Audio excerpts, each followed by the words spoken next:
Now, this is William Jenkins continuing with part two of our videos on success in school or graduating from high school. We went over several things in part one, and hopefully you saw part one. And if you didn't, I shall repeat a couple of things briefly. We talked about starting a school, deciding that you are going to graduate from high school, deciding that you were going to get that diploma, and not letting anything get in your way, coming to school with the proper attitude and being there daily and on time. Now we come to the fourth thing, and that is build a knowledge base. If you want to be successful in school and in life, you build a good knowledge base. And you remember now, when you're building a good knowledge base, you're not just building a good knowledge base for high school. You're building a good knowledge base for life. Because some of the most important things that you're going to learn in life are going to be learned in high school. And you will be much, much better able to learn the difficult things later on if you have gotten the fundamental background in high school. I am convinced and became convinced well into my adult life that my greatest academic advantage was a good high school education. I have a very good high school education. And because of that, everything else was easier. So you want to get a good high school education because a good high school education, a good knowledge base, helps you in college. And now some may say, well, I'm not going to college. Wow. None of my students would say that, especially after they heard what happened to the one or two who are crazy enough to say it. If you're not going to college, that is even a greater reason to learn everything that you can in high school because that may be the last chance you get to learn it. So build a good knowledge base and study to learn. Don't just study to pass tests. Study to learn. And there are certain fundamental things in every course, in every area that you need to learn. There are certain things that you need to learn in English. There are certain things you need to learn in math. There are certain things that you need to learn in history. But basically, the math and sciences, you need to take those courses in a sequence for a reason. There's a reason that people take Algebra 9, Algebra 1, Algebra 2, and geometry and physics and all of those courses in a sequence because one prepares you to understand or to better understand the other one. But that only works if you really learn the principles, the theorems, and theories that you need to learn at each level or at each level. Learn them. Now, here's some tips for studying. Study to learn. But here's some tips. One is you study your most difficult material when your mind is most alert.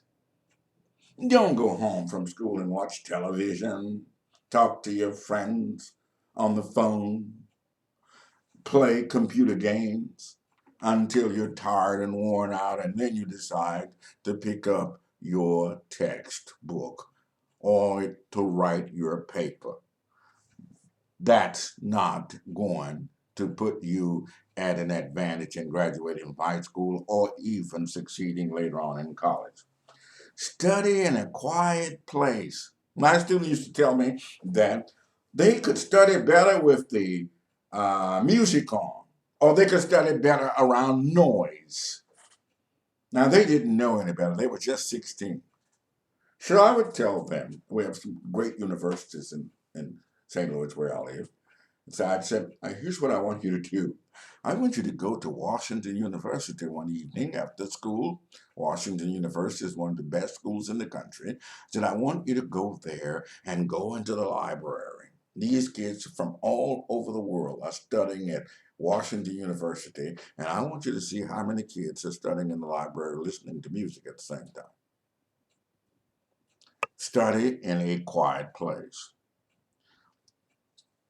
Form study groups if needed. Study groups are not social groups. You're not to get around with them and listen to music and talk about who won the ball game last night and who's going to win this weekend. They are study groups. Organize your material and keep them available. Always have a way to find definition. Now, that's much easier now than it was when I first wrote that and gave that information, because you had to have a dictionary. Now the kids have these phones. You can just push a button and find out the definition of anything that you need to. So have that. That's easier now. So make sure you do that. Find the connection between what you know and what you're trying to learn. Find the connection between what you know and what you're trying to learn. One of the reasons that I was as effective as I was as a teacher was because I knew enough about students and what they knew to connect what they knew to what I was teaching, so that the understanding was quicker and better. You see, you know some things already that are similar to the things that you're trying to learn. So once you find the connection, the things that you know will help you understand the thing that you are coming to know. Another thing you need to do is commit basic material to memory. Commit basic material to memory. Now, when I was in school, we memorized a lot of things. A lot of things that some people said were unnecessary. Oh, I knew all the soliloquies, the many soliloquies from Shakespeare's great play. To be or not to be, that is the question. Whether to noble in the mind, to suffer the slings and arrows of outrageous fortune, or to take arms against the sea of trouble and by opposing in them. I learned that in high school. Led me not to the marriage of two minds, at mid impediments. Love is not love which alters when it alteration finds, or bends with a remover to remove. Oh no, it is an ever fixed mark that looks on tempest and is never shaken. I learned that in high school, Shakespeare's sonnet 116. But people don't do that anymore. But kids do memorize rap songs and other things. So you still have brains that can memorize things. So some things have to be remembered. And if you remember them, it will save you a lot of trouble. Suppose you had to look in your wallet every time someone asks you your social security number. Just think. Or ask you your phone number. Suppose you have to look it up. Just think of how much time over a lifetime you will spend looking in your wallet to find your social security card. They probably won't have them pretty soon in the cards. Everything will be on the computer. But just suppose that you have to look everything up every time you need it. Well, it's the same way about studying. Know what you're going to need. Know what's basic and what you're going to do, and do that. Now, make good grades. Make good grades. One of the reasons that you want to study and learn this information is that you want to make good grades. Now, this is a tricky thing. School is not about grades, it's about information.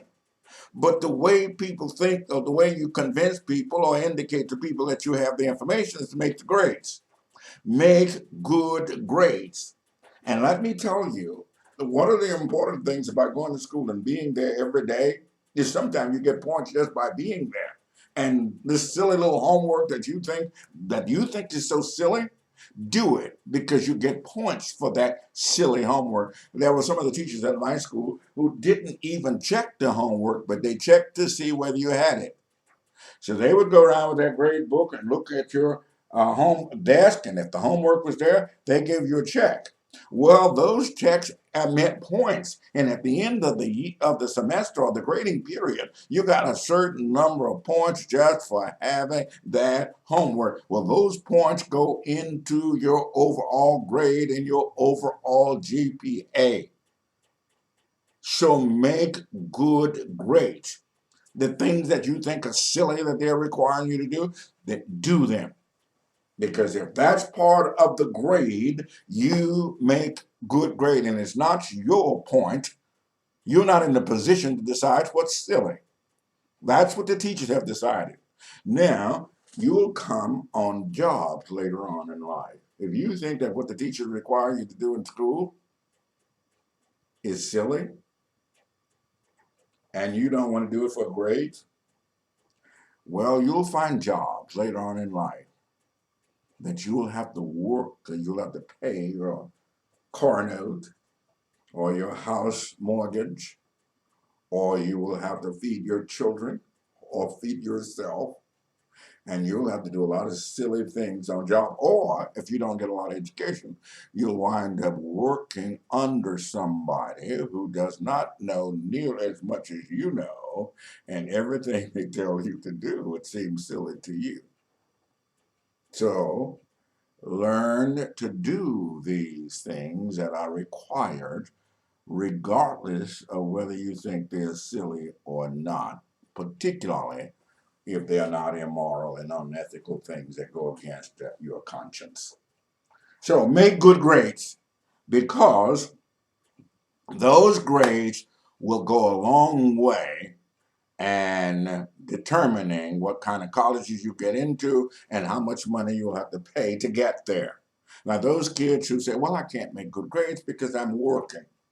Well, if you're working a minimum wage job that is bringing your grades down, you need to consider how much money you could get from working hard in school and getting a scholarship, and what would be more financially beneficial over a long period of time. A minimum wage job that you spent the money on high school stuff, silly stuff, going to movies and going to dinner and fast foods and that kind of thing, and buying gas for a car and going places that you really didn't need to go to. What is going to be more valuable in the long run? The money you made and spent doing that, or the good grades that you could have made and gotten a scholarship to college? Now, I told you that this video was not necessarily for black children, but there are some things that I will say that might address one group more so, might be more relevant to one group than another one.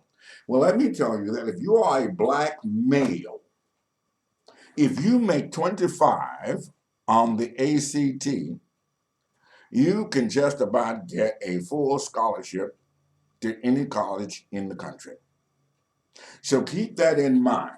Now, I know some other kids, some white kids might think it's unfair, but I didn't make the rule. I'm just letting you know. I didn't make that the case. I'm just letting you know that it is the case. And all of my white kids, if you think it's unfair, I agree with you, but that's the way it is. So make good grades because the grades pay off. Now, also have appropriate technology. Have appropriate technology, not just a smartphone. You need a computer. Have the appropriate technology. And if you can do these things, you put graduation in your favor. Now, this is in the part 2. I hope that you'll listen to part 3. This is William Jenkins.